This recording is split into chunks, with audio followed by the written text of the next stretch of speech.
Hey friends, good morning, welcome to our channel. কেমন আছো তোমরা সবাই? আমরা বেশ ভালো আছি। আজকে হচ্ছে শ্রাবণ মাসের প্রথম সোমবার। তা বুনু যায় জল ঢালতে। আমি ওরকমভাবে নিয়ম করে কখনো যাই না, হ্যাঁ ইচ্ছে হলে চলে যাই, বাট ও নিয়ম করে যায়। তো যেহেতু এই বছর সাথেই আছি, ও যাবেই, তো বললাম চল তাহলে দুই বোন একসাথেই চলি। ও বলছে দিদি তুই যখন প্রথমটা যাচ্ছিস পরেরটা তো ও থাকবে, তারপরে কিন্তু তুই সবগুলোই ঢেলে আসিস। বললাম ঠিক আছে। আমরা চলে এসেছি এখন ফ্ল্যাটের নিচে। তোমরা হাওয়া দেখে বুঝতেই পারছো, বর গাড়ি নিতে গেছে, গাড়িটা নেবে। আর ব্যাস, এই যে পুজোর থালা হাতে, দুধ নিতে হবে আর জল, চুলটা সরাবো, দুধ নিতে হবে আর জল নিয়ে পরে চলো ব্লগটা স্টার্ট করে দিলাম। গাড়ির নিচে নিচে উনি করে শুয়ে থাকে, দেখেছি?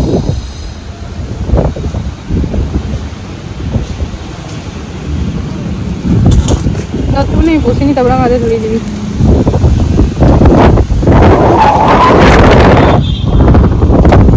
এত হাওয়া, তোমার গাড়িটাও পেছনে চলে যাচ্ছে।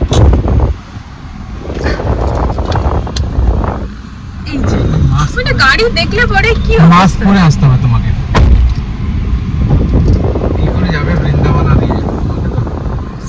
কি করে যাবি তুই গাড়িতে বৃন্দাবন? গুলো রেখে দিতে হবে। দাঁড়া আমি আগে চুলগুলো সরাই।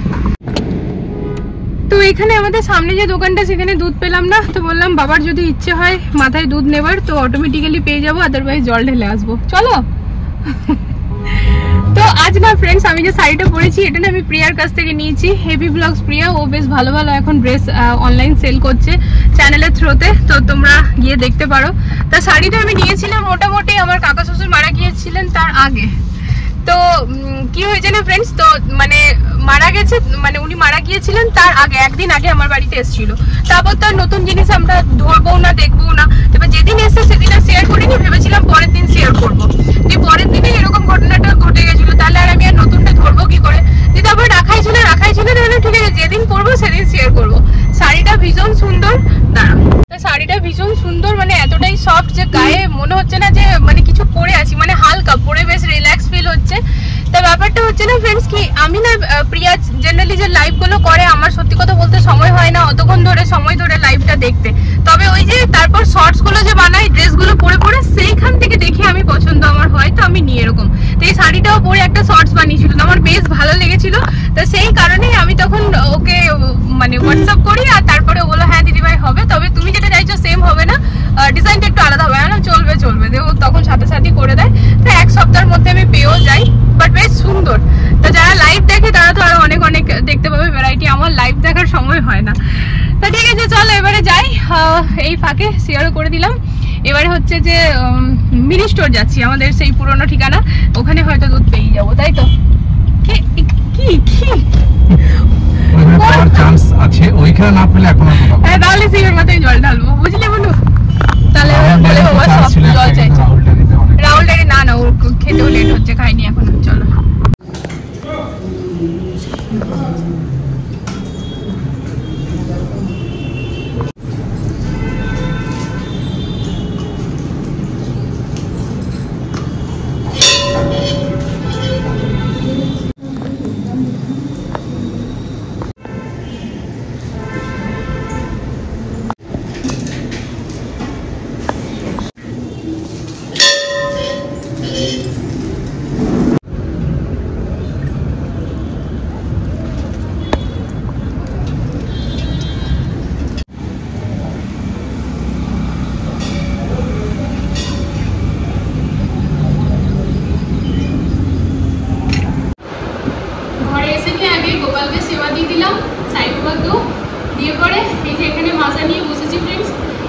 শান্তি, কি বলবো, নিজের ঘরে না কিছু করা, বসা শোয়া খাওয়া সবেতেই না একটা আলাদা রকমের শান্তি।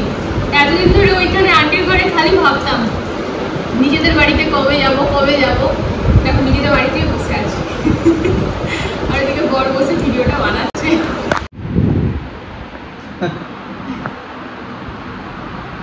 আর 8 দিন পরে ভাববে যে কি করবো। আবার তো আসবে।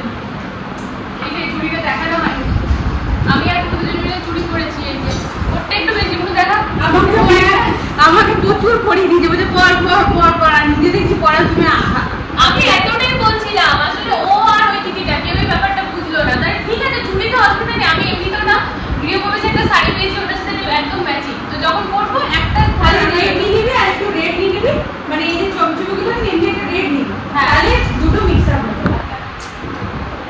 আমি দিদির ব্লাউজ পরেছি, এরকম করে ঘুরে ঘুরে বেড়াচ্ছি।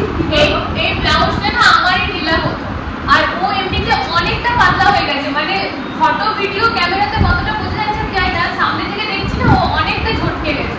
আমারই ঢিলা হতো, সেটা আমার পড়ে যেত পুরো অনেকটা ঢিলা, কাজ চলে গেল। এই যে এই হচ্ছে আমাদের জল খাবার, এখানে বাদাম, চানাচুর, তেল, সিঙ্গারা, মুড়ি। চলো মেখে ফেলি ঝটপট। প্রচুর ঝড় উঠেছে, তা যাবো এবার রান্না করতে। সময় এখন দুপুর 1টা, আর বাথরুমের যা ছিল দরজা জানলা মানে জানলা খুলবো, এই যে দরজা, এদিকে এই যে আমাদের কাঁচ, এগুলো সব ব্যালকনিতেই রাখা আছে। মানে আমার ঘর প্রপার হতে একটু সময় লাগবে, তাই জন্য হোম টুর ভিডিওটা একটু দেরিতেই যাবে। তারপরে হচ্ছে ব্যাপার যেটা রান্না হবে আজকে পোস্ত আর ভাত, আর কিছু না। আলু সিদ্ধ ভাত প্রথমে বুনু বলেছিল তুই বলছে দিদি পোস্ত ঝোল ভাত কর, ঠিক আছে তুই এখন আমার বাড়ির মেহমান, তুই যা বলবি আমি তাই করবো। তো ঠিক আছে চলো ফ্রেন্ডস কিচেনে যাই, একটুখানি দাঁড়িয়ে হাওয়া খাচ্ছিলাম তাই তোমাদের সাথে ভিডিওটা শেয়ার করে নিলাম। এবার কিচেনে যাই, গিয়ে পরে ঝটপট রান্নাটা করে নিই, এবার আমার মেয়েদের আসার টাইম হয়ে যাবে।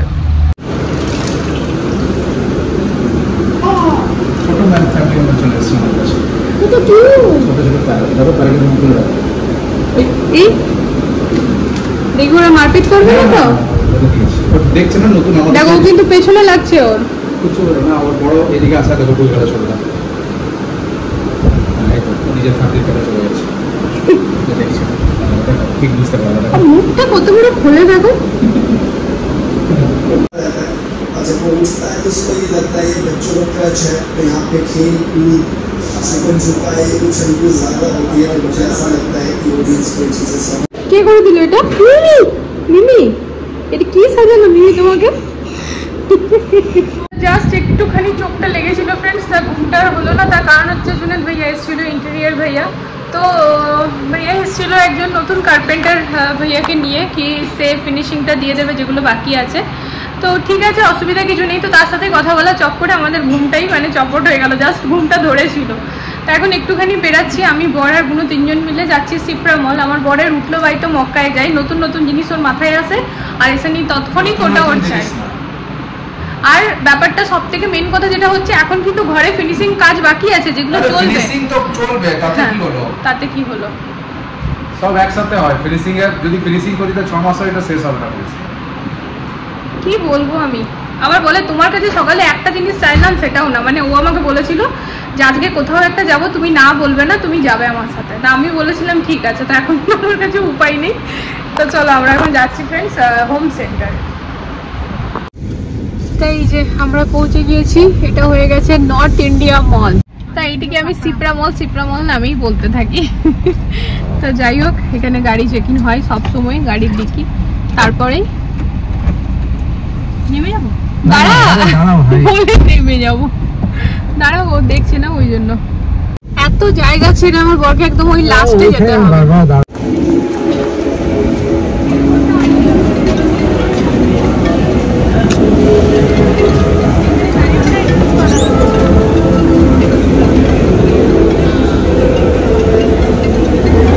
দেখো এদিকে একবার,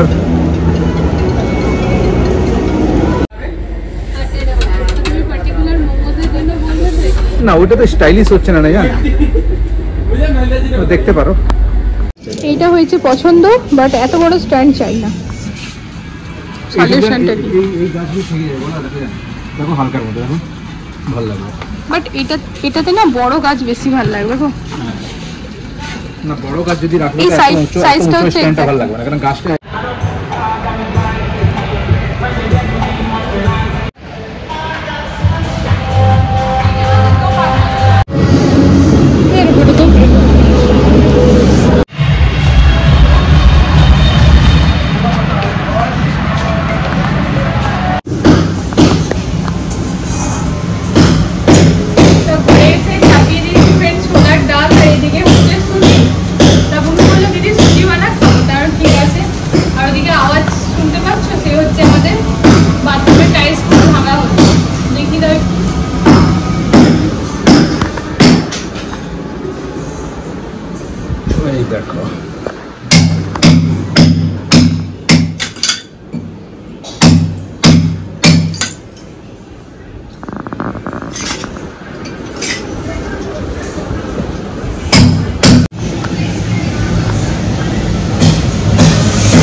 মার্কেটও পুরো অন্ধকার।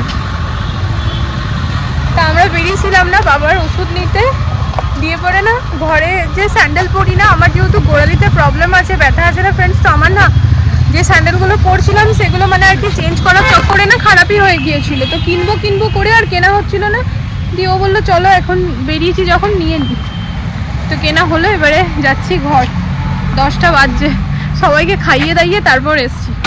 জেনারেলি ঘরের জিনিসপত্র ফ্রেন্ডস বউদের হিসাবেই হয়, তাই তো? বাট আমার বাড়িতে উল্টো, আমার বাড়িতে কিন্তু সব আমার বরের হিসাবে হয়, আর তাতে আমার কোনো অসুবিধা নয়, ভালোই হয়েছে। এখন আমার বুনু বলছে দিদি ভালোই হয়েছে, জিউ সব নিজের মতো করে কিনছে, তোর কাজ কমে গেছে। এখন গ্যাস ওভেন ক্লিন করছে ফ্রেন্ডস, আমি দেখাই। এই যে আমি না লুচি ছেঁকেছিলাম, এর মধ্যে একটুখানি বোধহয় তেলে ছিটামিটা গেছে, তো সেইটিও আর মানে থাকতে পারছে না, এখন ঘষে মেজে এই পুরো পরিষ্কার করছে। এই যে ক্লিন করবে, এটা যেখানে ও গ্যাস ওভেনটা ক্লিন করছে এমন কিন্তু নয়, গোটা ঘরে মানে ঘরের প্রতিটি জিনিস ওর ডাস্টিং ক্লিনিং চলছে, মানে ডাস্টিং ক্লিনিং এর পুরো পার্টটাও দেখে নিয়েছে। ভালোই হয়েছে বাবা, আমার কাজ কমেছে। এই এমনিতে ও তো পছন্দ করে কিনে কি করবে, ও যেগুলো কেনে না সেগুলো আমার সব পছন্দেরই জিনিস, মানে ওর চয়েস খারাপ না, আমাকে দেখেই তো বোঝা যায়, তাই কি না বলো? তো আমি চলে এসেছি জল গরম করতে ফ্রেন্ডস, আমাদের 3 জনের জন্য। জলটা হাতে নিয়ে ব্লগটা এন্ড করে দেবো। তো এই যে জল টল খাওয়া হয়ে গেছে ফ্রেন্ডস। তো যাই হোক, আজকে জুনেদ ভাইয়া এসেছিলো, তো বলছে নাকি কাল পরশু থেকে কাজ স্টার্ট হবে, সব কমপ্লিট করে দেবে। আমি আরও 1-2 জনের সাথে কথাও বলেছি ফ্রেন্ডস, আর আমরাও মন থেকে চাই যদি জুনেদ ভাইয়া এটা কমপ্লিট করে দিতে পারে খুব ভালো, বিকজ পুরো কাজটা সে নিজেই করেছে। তো যাই হোক দেখা যাক, সেটা তো যা হবে আমি জানি না, সব কিছু এবার সময়ের উপর ছেড়ে দিয়েছি, মানে এত বেশি ইরিটেট হয়ে গেছি। এই যে আয়না থাকতেও আয়না পড়ে আছে, আয়না সেট হয়নি, বুঝতে পারছো তো কতটা ইরিটেট। যাই হোক, ওই সব কথা বলে লাভ নেই, যেই কথাতে মন ভালো থাকা যায় সেই কথাই বলি। তো আপাতত মন ভালো হবে রাত্রেবেলা টাইমে ঘুমিয়ে পড়লে, 11টা বাজছে। তো চলো ফ্রেন্ডস, আজকের এই ব্লগটি এখানে এন্ড করে ফেলছি। জল টল খাওয়া হয়ে গেছে, ব্রাশ করা হয়ে গেছে, মানে মোটামুটি সব কাজ শেষ, এবার ঘুমাতেই হবে। আগামীকাল আসছে একটা নতুন ব্লগের সাথে, ততক্ষণে হ্যালো গাইস। তোকে আর দেখাবার পজিশন নেই, কারণ ওইখানে এত কাপড় চোপড় রাখা আছে। ওর কি হচ্ছে না, মাঝে মাঝে একটু মানে সেদিন 10 বার হাঁচি দিয়েছে, আর বারান্দার মানে লিভিং রুমের এসিটা কন্টিনিউয়াস চলছে, মানে চলতেই হয় না তো আর কি, আরামে ঘুমায় না। আমাদের অভ্যাস হয়ে গেছে ফ্রেন্ডস, বন্ধ করে দিলেও গরম লাগে। আর বুনুর কি হয় না, একটু তো ঠান্ডাটা লেগে যায়, আবার মাঝে মাঝে ওর মানে ঠান্ডাও লাগে, সেইখান থেকে সেই জন্য মানে চন্দন আরও দুজনেই বেশি এসি নিতে পারে না। তো সেই জন্য বলে দিদি আমি এই রুমে শুবো, তো এই রুমের এসিটা চালিয়ে রেখেছিলাম, আধা ঘন্টা চালালাম, রুমটা চিল্ড হয়ে গেছে। এমনি তো ওনার লিভিং রুমের এসিটা চললে পরে দুটো রুমেই হাওয়া যায়, মানে এই রুমটা আবার ওই দিকের ওই রুমটা, এই মাঝখানে সেন্টারে চললে সবগুলোতেই ঠান্ডাটা যায় আর কি। আর ওই যে দেখো বাথরুমের কি অবস্থা। যাই হোক, ওই সব দেখিয়ে লাভ নেই। তো চলো ঠিক আছে, সবাই মিলে এবারে শুয়ে টুয়ে পড়ি, আবার দেখা হচ্ছে নতুন দিনে নতুন একটা ব্লগের সাথে। আজকের জন্য good night, love you all. আর ব্লগটা যদি ভালো লেগেছে প্লিজ চ্যানেলটিকে সাপোর্ট করো। টাটা।